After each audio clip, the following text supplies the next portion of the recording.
morning, Earthlings. How you doing today? Welcome to First Contact Radio. Let's check out our cosmic weather, see what we're dealing with today.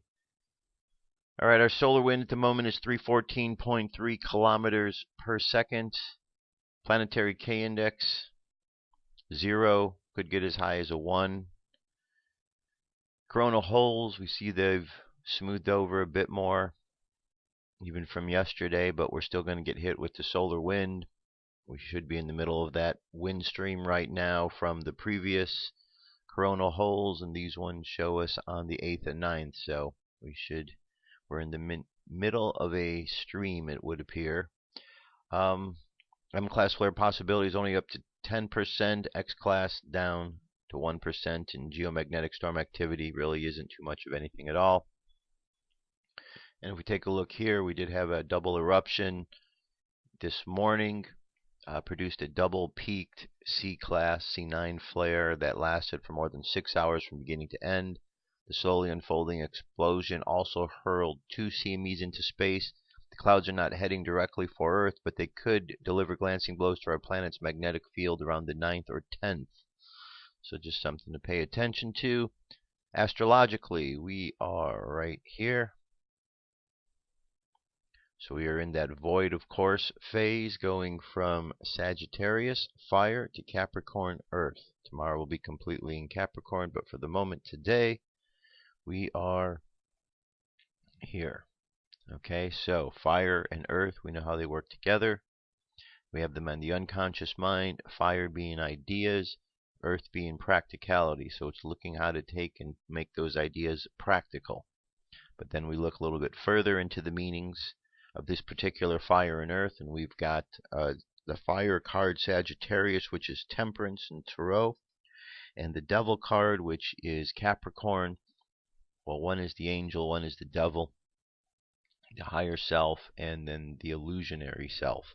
The devil is the side that wants to test you to make sure that you are working properly by providing the temptations to see what you're going to do with them or not. So the practical thing is we need to always look past the illusion to spirit. And that's the deeper meaning behind the Capricorn. So we've got fire, earth, and on the outside we know that we have air with our symbol of Aquarius. Okay, and that's just for another week or so. Our moon phase, 17% full, making our way down to that new moon. Mayan Oracle, 7-tone day. 7 tones are called the resonant tone of attunement. The Daykin is the wizard, which is about endlessness, and the guide is the world bridger, which is about life and death. So we've got the resonant wizard guided by the world bridger. Okay, the phrase for today is I channel in order to enchant, inspire, and receptivity. I seal the output of timelessness with the resonant tone of attunement. I am guided by the power of death. And our supporting cast members, our challenge for today is the seed. Our like-minded energy is the serpent, our ability to use our life force. And our hidden power is our ability to create. Okay? You can see that on the wave spell of the star where we are. And on the Gregorian calendar, it is the 6th of February, 2013. Alright, so that's what we're dealing with cosmically for energy around us. We're going to get more into some of the other discussions of things that are going on. There's an earthquake that happened, an 8-pointer. Going to talk about that in a little bit. Before we get to all of that, for this first piece here, I want to continue on from what we were listening to yesterday, Graham Hancock Part 1 of Quest for the Lost Civilization. Very interesting. I'm going to play Part 2 today. And we'll go from there. Here we go. Journey is being made amongst the stars.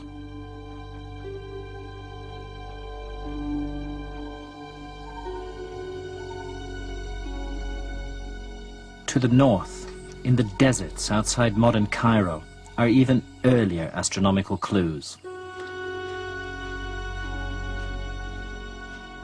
1,500 years before the first tombs were built in the Valley of the Kings, the ancient Egyptians expressed their astronomical wisdom in gigantic pyramids.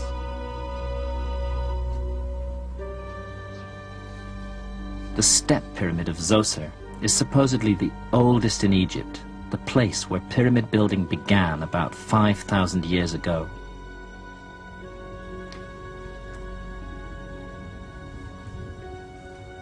It's one of a group the oldest in Egypt, the place where pyramid building began about 5,000 years ago.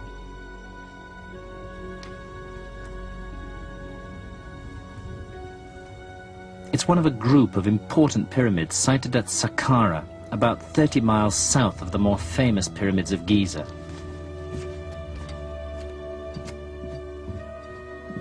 The interior of the pyramid of the pharaoh Unas is inscribed with extraordinary texts that offer a key to Egypt's mystery.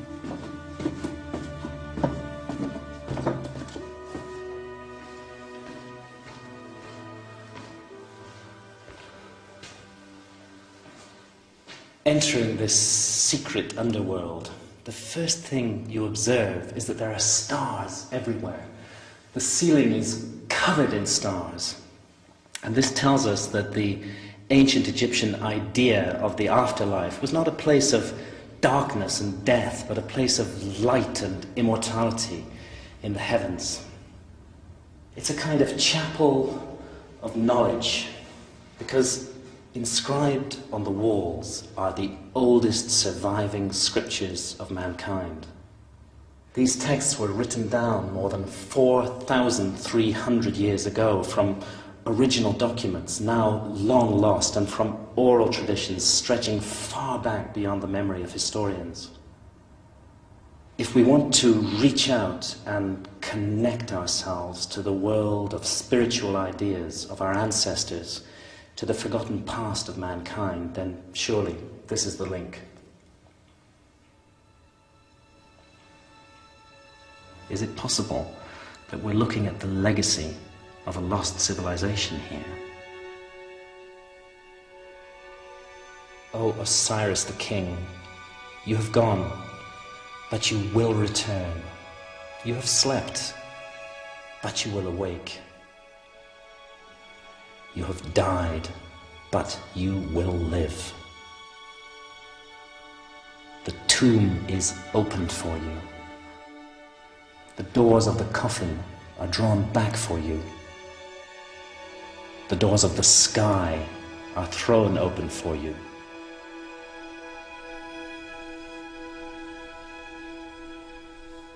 These texts are describing the journey of the pharaoh's soul to the domain of Osiris in the stars, to the Duat.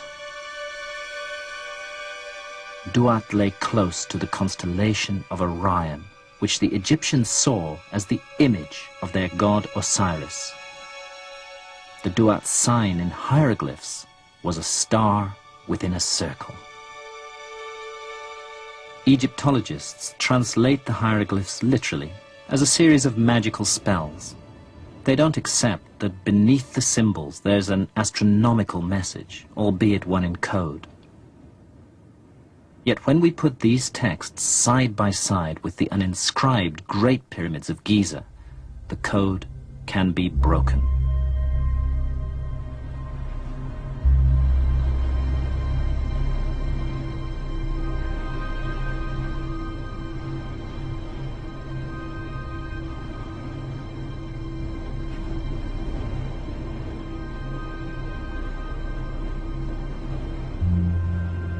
In 1994, the Belgian engineer Robert Boval published the details of an amazing discovery which overturned a century of scholarship.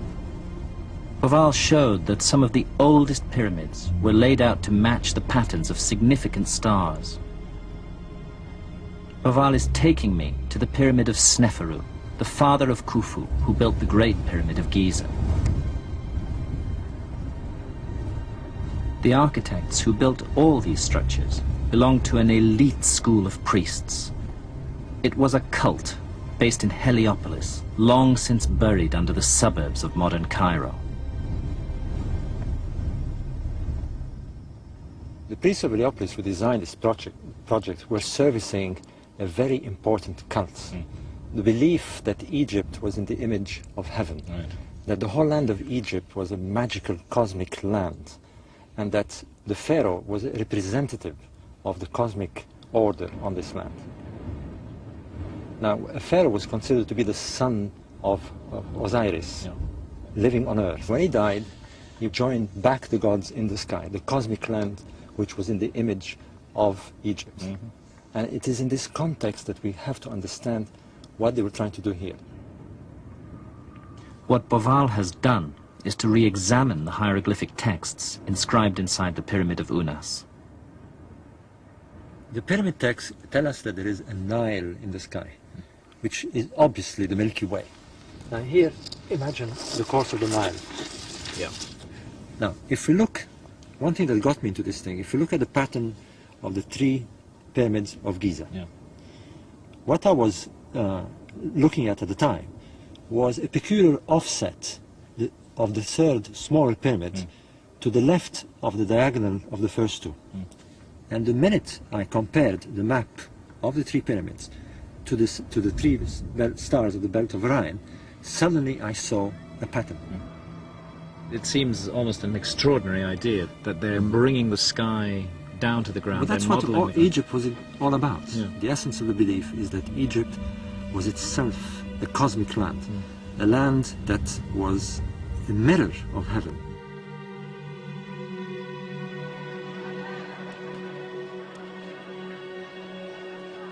If the whole Giza Plateau is a mirror of heaven, a model of stars on the ground, then surely its most prominent feature, the pharaoh Khufu's Great Pyramid, must be the key to the whole design.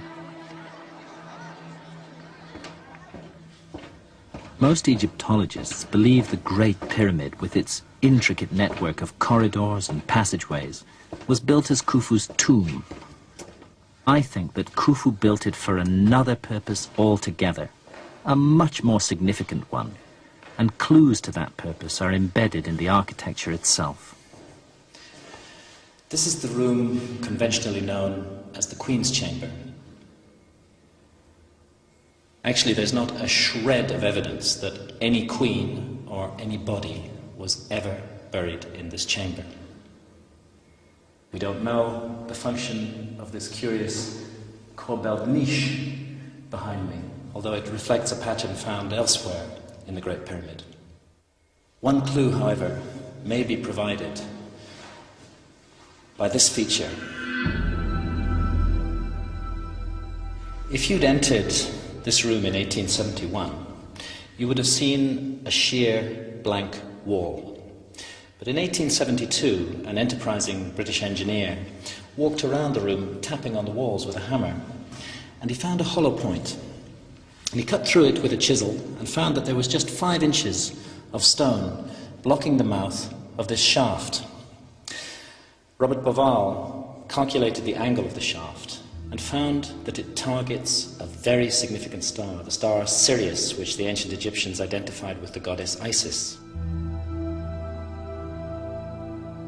Isis was the mother figure of the Egyptian gods, so this is clearly part of a pattern.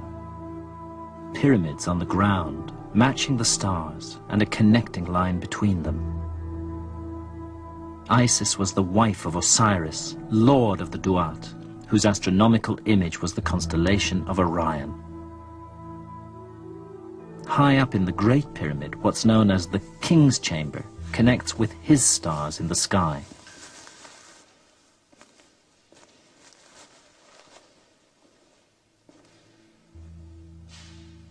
It does so with 2 shafts, each precisely targeted on significant stars. If we travel through the Great Pyramid in virtual reality, we can easily see the complex system of passages, chambers, and shafts, which remain a baffling and unexplained engineering feat.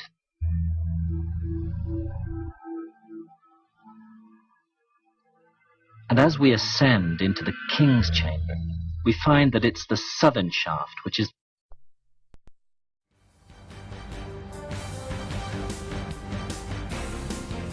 This is the UFO News with Joshua Poet. All right, Dirk, thank you very much. Today's UFO news has 6 stories. Story number 1. This is about the UFO sightings taking place in North Carolina. It says huge increase in sightings in North Carolina. North Carolina resident spots fiery UFO. Derek Dula was sitting on the porch of his apartment in Carrboro, North Carolina, the night of January 26 when he saw something floating in the sky. A few moments later, he decided that the floating object was in fact a UFO. At first, my family just thought the object was a fireball, but when we stopped and pointed at it, the UFO literally froze in midair, Dula said. He compared his UFO experience to something out of a Star Wars movie. The objects formed a triangle. They all just vanished at the same time. Dula said his sister-in-law, wife, kids, and neighbors also witnessed the UFO. And they said the experience lasted about 10 to 15 minutes. Alright, so that's North Carolina. Moving from North Carolina over to Ontario, Canada. There's a sighting that also took place on the 26th. Alright, now this is a longer video, 8 minutes in length, but I'm just going to get you the highlights. You can see the object out there, or maybe even more than one object. Alright, you see them right here. We got 2 nice lights out there that they follow for a period of time. Okay, so this is what's going on in Ontario. Move from there over to Western Australia. Now this is more video. We were seeing some in Australia the other day.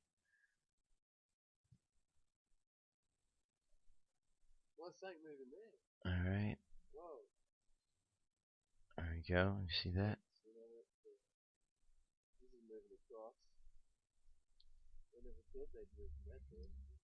Okay. See that? That's what we're looking at right there.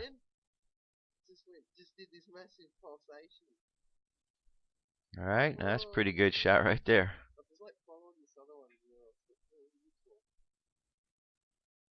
Alright, so check that one out as it zips all around. We go from Australia to Texas. This was near an airplane. Another UFO, a bright object or some kind of orb making a fast maneuver near an airplane. This was earlier in the year on the 2nd of January. And it's a 2-minute video. Okay, there's our airplane.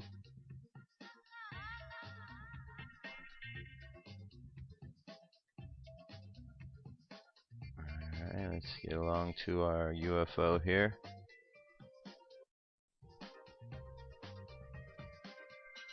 Okay, here we go. We're looking above the plane.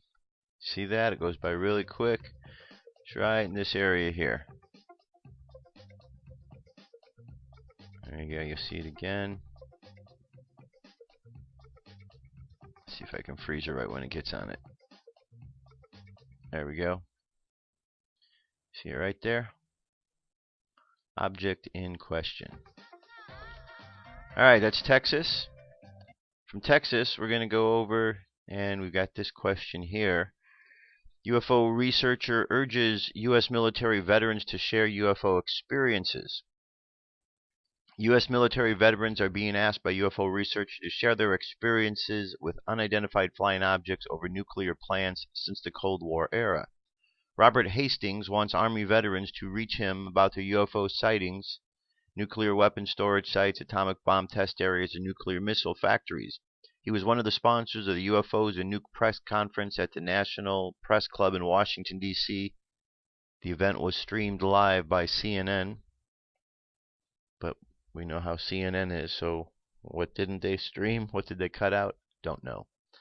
Several veterans from the U.S. Air Force attended the press conference and discussed UFO invasion at several intercontinental ballistic missile sites, including the weapons storage area at England's RAF Bentwaters. On March 24th, 67, well, you know about the event at Bentwaters. Anyway, we'll just see if anyone steps forward on this call to bring people forward. And the very last piece here, and this goes to the Super Bowl. So this is a question. This is from UFO Digest. And the question of this article is, did a UFO turn off the Super Bowl lights? Reports are streaming in that a UFO has been captured on video over the Superdome just before the lights went off for 34 minutes during the big game in the Superdome between the Ravens and 49ers. There's a link to the video so you can see it. It is also possible that the power grid which serves the Superdome was hacked by someone. Another joking explanation is that the promotional campaign for Star Trek Into Darkness, the new Trek film due out this spring, somehow went viral and plunged the Super Bowl into darkness. Minutes after Jones gave the Ravens a 28-6 lead on the second half kickoff, the lights went out in the Superdome. Some backup lighting remained, but play was stopped for 34 minutes. They're still trying to figure it out. They said terrorism was not the cause. Anyway, interesting. So if you click on the link, you'll see the UFO overwords. I think you saw it the other day. But there's that real interesting story, that backstory, that last week there was the talk and the concern about some sort of false flag event taking place at the Super Bowl. There's even that strange video out there I was talking about that shows the runner run back a kickoff. The back of his jersey has the name Ravens, part of his name. You can't see the rest. All you see is Ravens. And as he's running for the touchdown behind him, the field is blowing up. And he turns around afterwards and looks, and the field has a big hole in it. Well, strangely enough, the guy for the Ravens ran back a kickoff, and it was shortly after that that all the lights went off, or half the lights went off. So, is there any coincidence? I don't know. Is there any coincidence to what Beyonce was doing up on stage? I mean, there's a lot of dark overtones, so, you know, that could play into the mix as well. Anyway, just something to ponder, something to consider. Anyway, I'm going to jump away for a few moments. I'll be back. Stay tuned. What if our government was responsible for some of the greatest crimes against this nation? Would you really want to know? These are big questions, but these questions deserve answers. It's time to demand the truth. People should not be afraid of their governments. Governments should be afraid of them. Alright, continuing on. So this first piece here, and this is a video that I think needs to go viral, so whatever we can do to help the cause. This is from a hearing, a public hearing, and this is a mother from Newtown, Connecticut, talking about Sandy Hook corruption.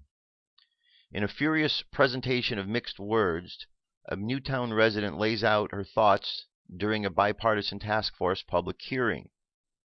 In a strange twist of events, Susan McGinnis Geitzinger, a local resident of Newtown, has come forward regarding shady actions in the Connecticut school system. The woman stated that her husband was killed in a fatal car accident the night after she protested local corruption at a previous public hearing. The woman calls out top 3 administrators of the Newton School District and mentions a law firm's involvement. The woman also states that if you walk into the PPT or educational hearing, they're all in on it. And I'm going to go ahead and I'm going to let her do the talking. These are just the highlight points. But one thing I can definitely notice from this video, this woman's a bit nervous. She's trying to get a lot of information in before they cut her off. She does a great job of doing so. And there's something important in what she's saying. So listen to what she has to say. And I'll be right back.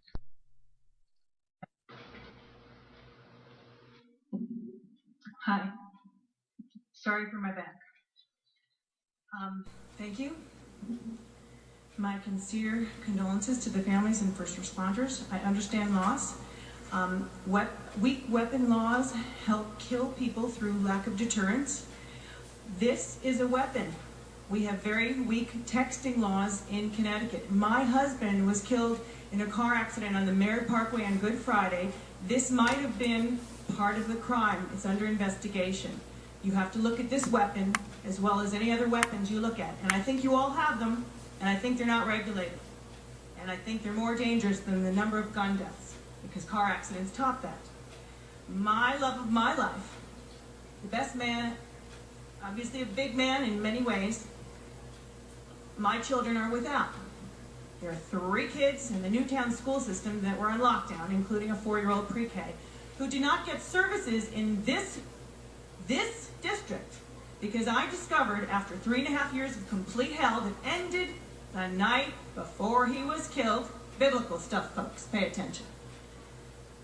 He was killed the night after I had a hearing in this high school in a room down the hall exposing the alleged corruption in your Connecticut Department of Ed, Legal Affairs Division, and Special Ed Division, and the top administrators in this school district, the top 3, with the help of the law firm of Birches, Moses, and Devlin, who also works with Shipman and Goodman, who Chris Murphy's dad's a partner of, and all partners are supposed to take care of everything the other lawyers are doing, but that's not happening. You have peer review for medical and judges and lawyers, and it's BS, and kids are dying because of your bad rules. Okay, let me get to my bullet points. Peanuts and popcorn, Gandhi, and the sting. The sting is the corruption, just like Paul Newman, only maybe not as attractive. You walk into a PPT or educational hearing, they're all in on it. The staff is told not to identify. They can't pay their mortgage if they speak out against it. It's wrong. Fix it. Dead kids. That's the price. Got it? No time. Now, Gandhi, peaceful civil disobedience. He went, because the British rule taxed salt, okay? He went to the ocean to get his salt. Civil disobedience. This is school choice week. I just gave Debbie Lideline the bill for my kids' education because I had to take them out last year because people told me they're going to call Child Protective Services on you. You're speaking against the district. I'm almost done. Peanuts and popcorn. Peanuts, popcorn. My son can't eat them. You know why? Because the undisclosed adjuvants and ingredients and vaccines that my own pediatrician didn't know on September 27th of this year. I had to tell him what they were. Adjuvant 65-4 is peanut oil. How many kids do you know are allergic to peanuts today? They cross-react with nuts. And the mercury gets in the brains. The boys have 2 X chromosomes. They can't flush it out of their system. Check the hair. It'll tell you if the mercury's getting out. Most boys can't get it out. You know what that leads to? Learning disabilities, dyslexia, mental health problems. Then, instead of taking care of them and giving them services, we drug them with psychotropic drugs. Let the kernels, popcorn, remember? Kernels pop, Virginia Tech, Newtown, those are only the first kernels. We got 1/4 of them in schools on psychotropic drugs. These are children. They shouldn't be on this. They shouldn't be on this at all.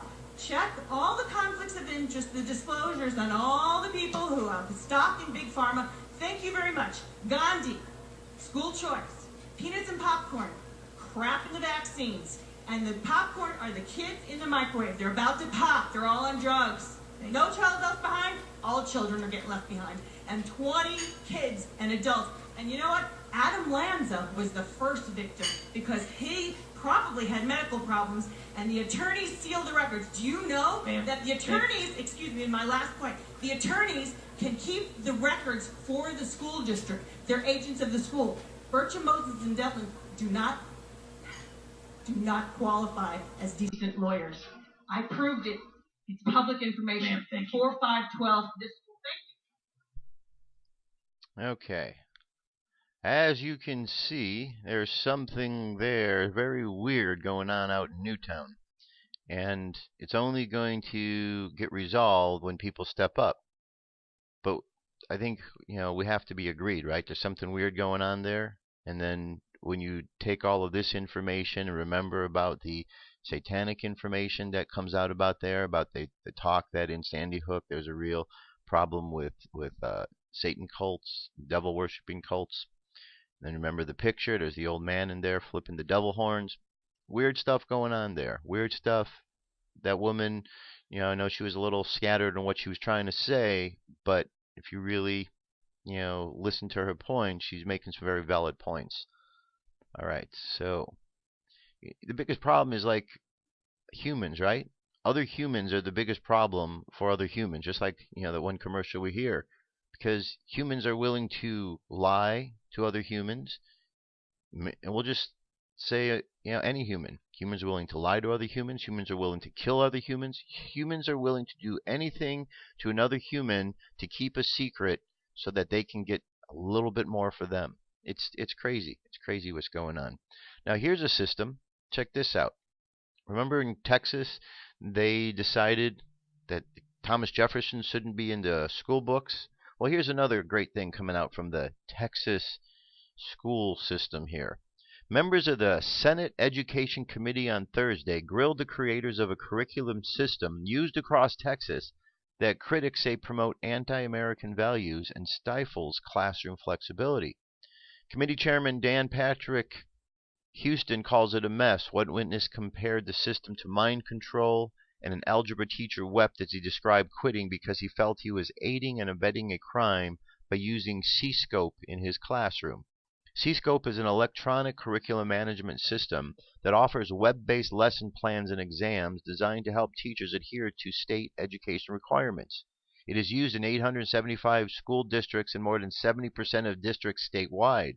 It is supposed to be flexible enough for teachers to alter content to meet their individual needs.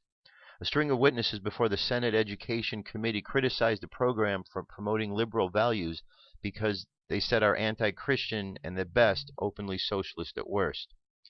They also complained that it's hard for non-teachers to get a look at the program.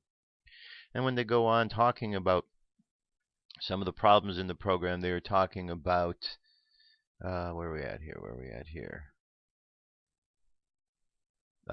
Here's one example. Libet was asked to read a part of a 6th grade lesson plan that showed countries' different flags and instructed students to notice that socialist and communist communities use symbolism on their flags. And it went on to ask the students what symbols they would use if they were to create a flag for no new socialist country. Why are the students of America being taught in any way how they or what their thoughts would be about creating a socialist flag? Who is teaching the kids that? Which parents of these children are asleep at the wheel that are not paying attention to this? Somebody needs to wake up out there. Do you see what's happening? Newtown happened. People were asleep.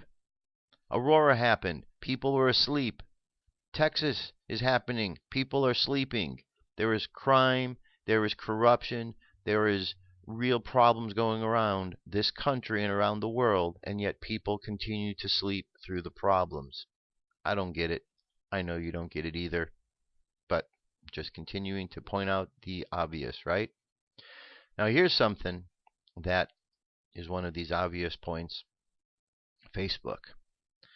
Facebook, Twitter, the social media universe that is out there. These are all great for public consumption, but the public is not the only one who is using these. As we have talked about and as has been shown time and time again, there is government involvement with these various programs. There is activity from CIA and FBI and agencies that are collecting information. It is talked about over and over and over again. Yet despite that, people still go on these feeds and they still put the most intimate details of their life for some silly reason, or they put incriminating pictures and information about themselves for some silly reason. I don't quite understand that. Maybe you don't either. Is that a society, a symptom of our society becoming dumber? That people would do such things? I don't know. You tell me, because it's confusing. I'm baffled every time I hear. And anyway, check this piece out here.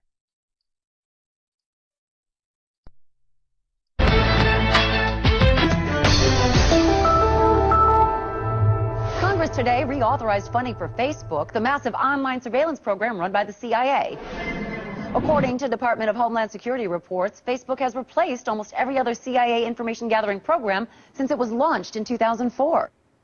After years of secretly monitoring the public, we were astounded so many people would willingly publicize where they live, their religious and political views, an alphabetized list of all their friends' personal email addresses, phone numbers, hundreds of photos of themselves. and even status updates about what they were doing moment to moment. It is truly a dream come true for the CIA. Much of the credit belongs to CIA agent Mark Zuckerberg, who runs the day-to-day Facebook operation for the agency. The decorated agent, codenamed the Overlord, was recently awarded the prestigious Medal of Intelligence Commendation for his work with the Facebook program, which he has called, quote, the single most powerful tool for population control ever created. Among the biggest successes of the Facebook program is Operation Farmville, which the CIA credits with pacifying as many as 85 million people after unemployment rates rose dramatically. Other features, such as the suggested friends window, have been instrumental in allowing government agents to infiltrate deeper into the friend networks of suspected dissidents. For some expert analysis now on the story, let's check in with the Fact Zone's first responders.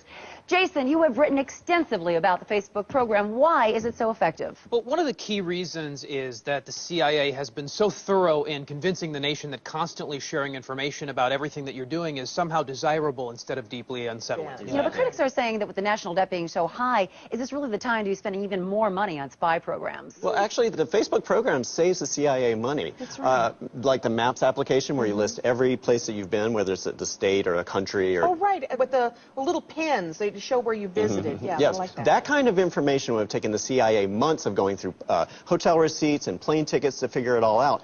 The manpower that Facebook saves is huge. Absolutely, absolutely. And the calendar feature even lets the CIA know where you're going to be in advance. So that's right. So now if they want to pick you up for questioning, all they have to do is see which events you RSVP'd yes to and then send their agents to be waiting for you. That's how they got my brother. Yeah, right. So effective. But guys, with all the focus on the Facebook program, is it taking away from some of the other CIA programs like the Twitter initiative? The funding for that should be cut entirely. Right, 400 billion tweets and not one useful bit of data was ever transmitted. Oh, that's true. Now, is this trend of social network information gathering dangerous? I mean, just last week, the New York Times revealed that Al-Qaeda has designed Foursquare to identify popular locations for bombing. Actually, Brooke, that's been discredited as any kind of real threat. The people that use that site are people that no one would mind seeing bombed anyway. Yeah, So. really, the only thing the CIA has to be concerned about is people losing interest in Facebook and moving on to a new social network site, like the Chinese site Wanbi. I love Are you guys on Wanbi? Oh my God, it's so much more fun than Facebook. It is great. I love that one. I love that you can earn friend points the more state secrets that you post. You know, I've got a lot of contacts in the State Department. You know, I think I could really rack them up. You should post them up. I should. All right, first responders, thank you so much as always. You know, I'm, of course, a big fan of any social networking site. It allows me to interact with my fans without having to see, hear, or smell them. All right. Now, as you could tell, some of that was a joke.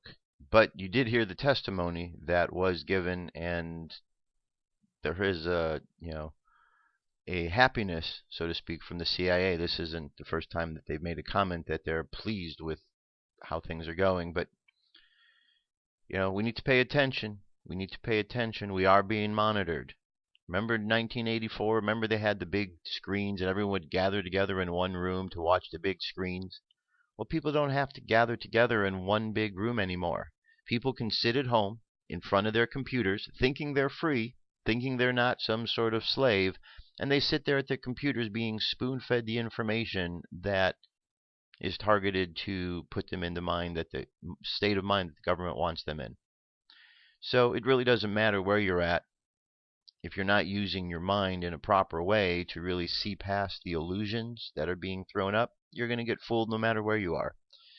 So we need to pay attention. I know I say that every day, but it's important. And not only do we have to pay attention that are paying attention already, we have to remember to keep paying attention while at the same time encouraging others to do the same thing. It's the only way we're really going to move through the problems is if we pay attention. We can't sleepwalk our way through them. We can't be apathetic through them. We've got to step up and all be awake and alert and be paying attention.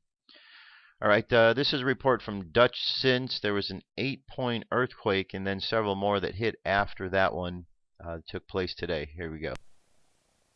Blesse mon cœur d'une langueur monotone. Je répète, blesse mon cœur d'une langueur monotone.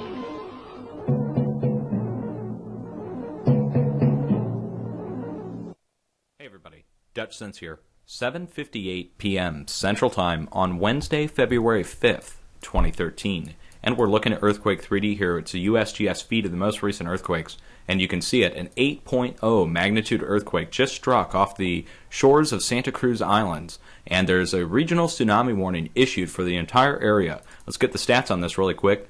3.6 miles deep, that's 5.8 kilometers. That's fairly shallow for this size of an earthquake, folks.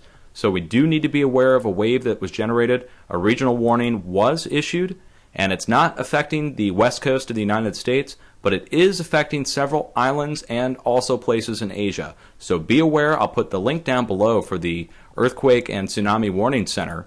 And also, I'll also put some other monitoring links so you guys can stay up to date on the situation going on around the entire Ring of Fire. I would expect follow-up movement to happen around the entire Ring of Fire now based upon this size of an earthquake. Okay, and if you look at the area in question, over the last several days, there's been a series of 6.0 earthquakes in this very same spot. So we're looking at multiple 6.0s. We've got 6.2, 6.0, 6.3, 6.4, 6.0, 6.3, 6.4, and a 6.0. Those are all on top of the 8.0 that happened just a few minutes ago. So we had a 6.9 in Japan, 6.0 in Alaska, and a 6.8 down here in South America. We can expect further movement over the next several days. Okay, folks? Have an earthquake plan ready and be prepared anywhere in the world, but specifically around the Ring of Fire. And this does include the United States, along the edge of the craton, any one of the fracking states. Okay? Hang in there, folks. If you get any confirmation stories on the tsunami wave, let me know. But again, be prepared, folks, because we're seeing a lot of movement recently. You can make that now 11 large earthquakes in the last several days. All right, so let's think good thoughts for anybody out there affected by this, and hopefully it will pass without too much problem. Okay, here's 3-minute news for today from Suspicious Observers. Here we go.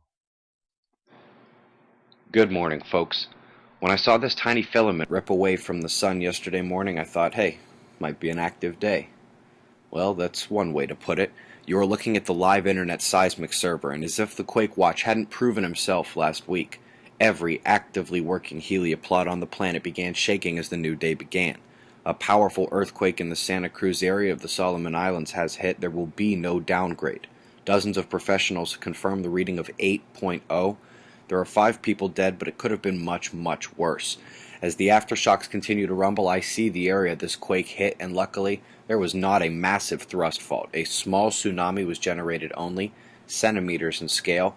Interestingly, we had another example of apparent buoy error, 100-foot swings on a Hawaiian buoy this morning, just like the North Pacific yesterday.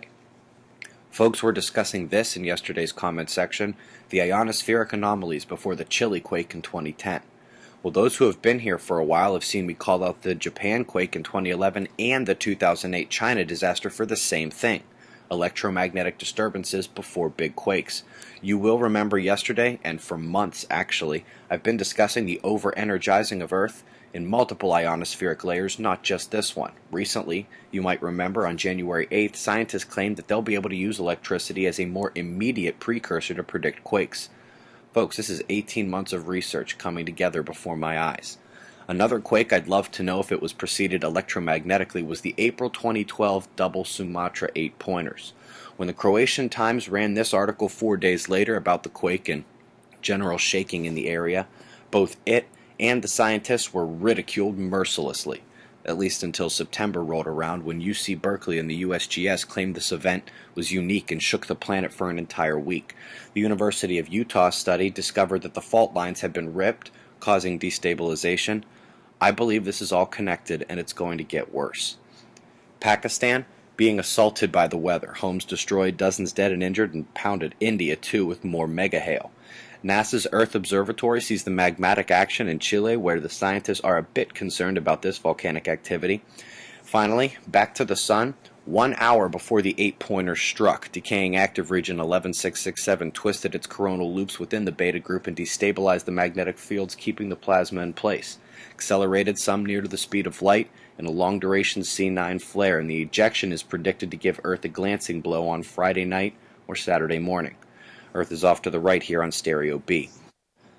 It is noteworthy that just like the last swarm, this 8-pointer happened as a coronal hole directly faced Earth. Yesterday, you will recall a possible explanation for why the big one up north had less of an effect. Look how the magnetic field lines almost block the top hole. Not so on the south, and not so last week. We're going to leave you with some shots of the sun because a hydro flare and solar tsunami follow that CME just to the left of it. If you need a quick recap of all that's going on, start January 29th or 30th and come through today.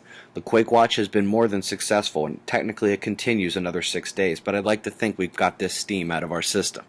Eyes open. No fear. It's 6:30 a.m. Eastern Time, and that's the news. Be safe, everyone. All right, very good. Alrighty. So, where are we now? Well, we've heard the talk about the third dimension. We've heard talk about the fourth dimension, and now the fifth dimension. We've heard all of these.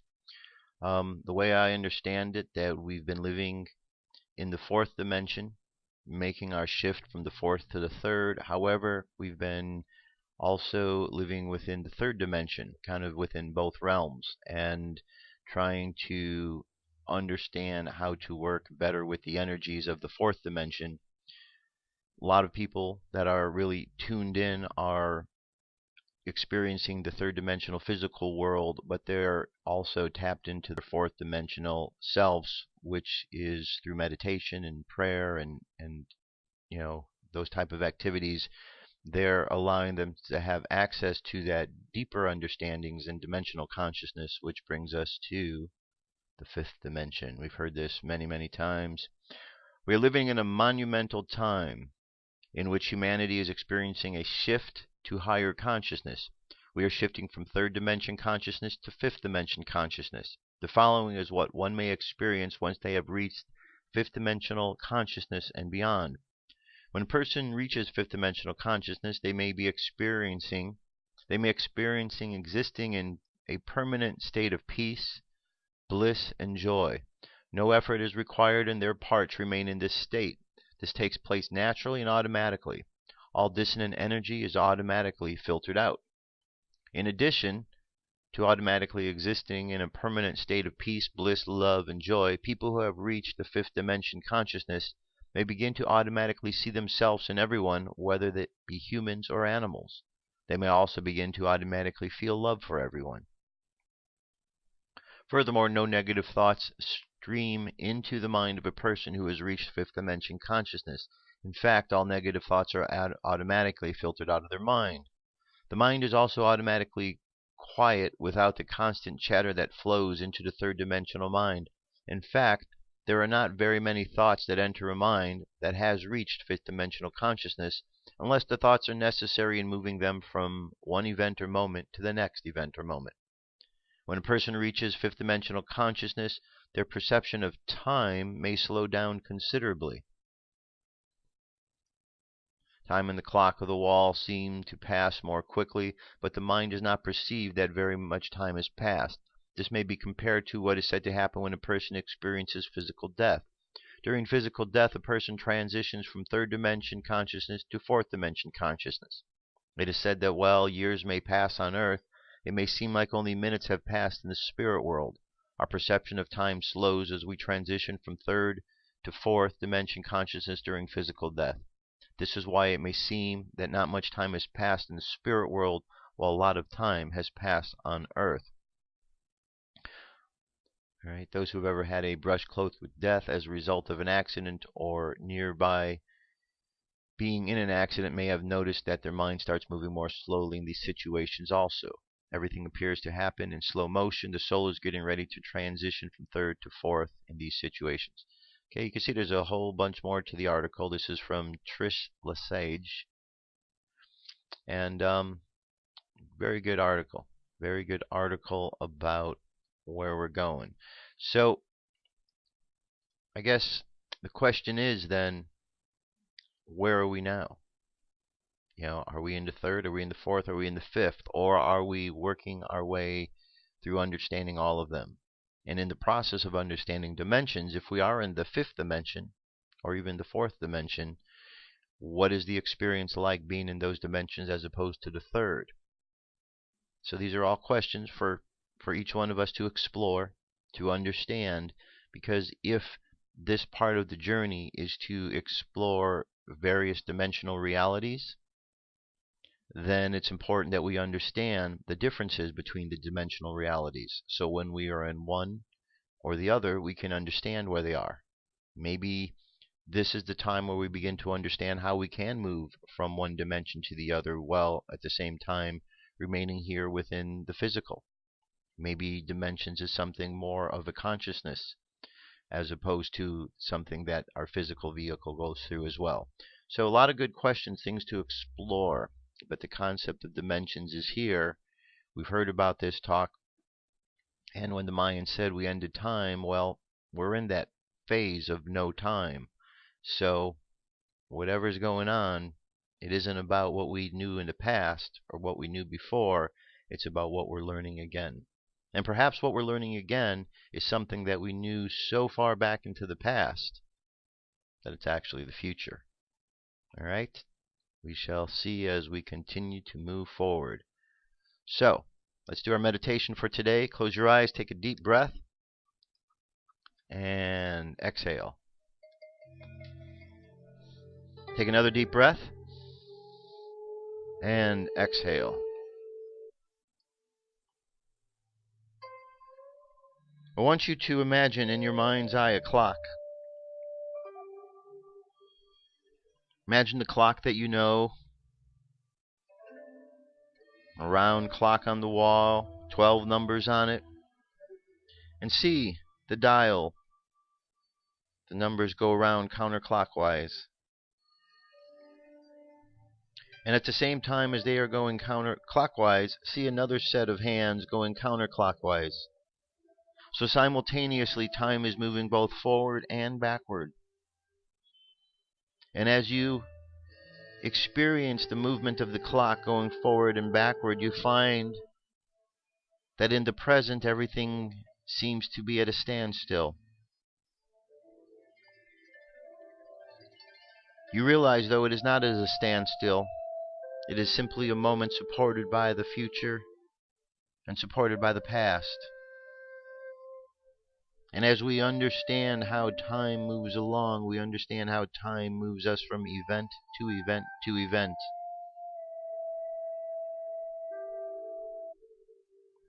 As we explore the concept of time, we realize that there are many versions of time, many dimensions.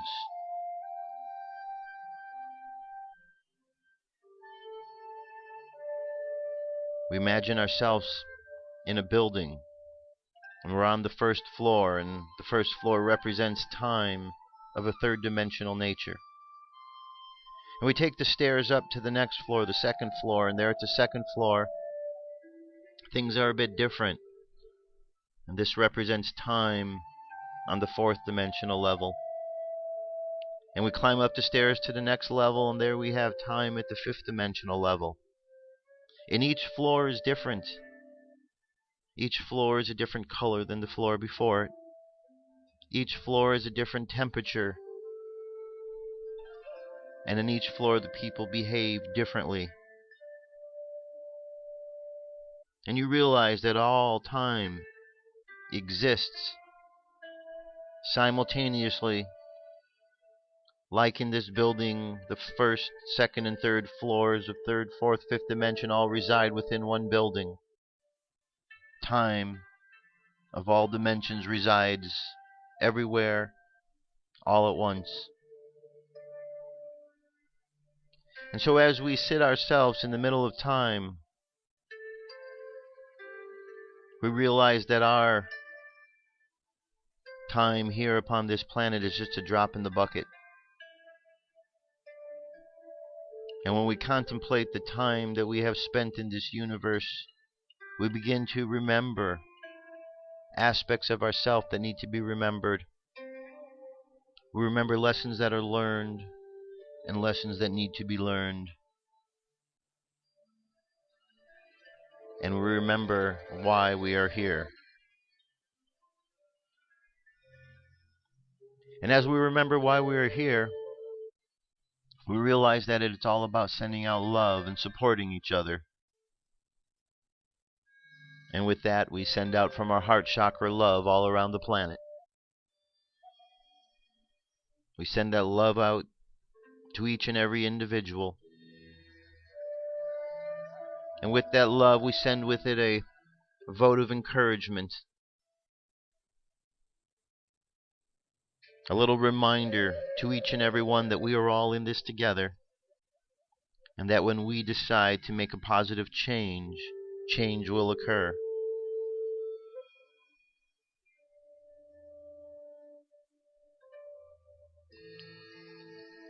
Now, as we continue to just let love flow out from us through the course of this day, let's bring our conscious mind back to the present moment on the count of 3. 3, coming back to the present moment filled with confidence. 2, coming back to the present moment filled with faith. And 1, coming back to the present moment happy, healthy, and whole. Happy, healthy, and whole. There you have it. Thank you very much for being here again. I appreciate it. I'll be back tomorrow with more news and information. And let's see if we can wake anyone up today. Let's see if we can all just wake one person up today. If we can just do one person a day, that makes a big difference in the world. Sometimes people are stubborn, but hey, let's give it a shot, right? I'll be back tomorrow with more news and information. You have a great day. I'll talk to you soon. Peace. I'm out of here.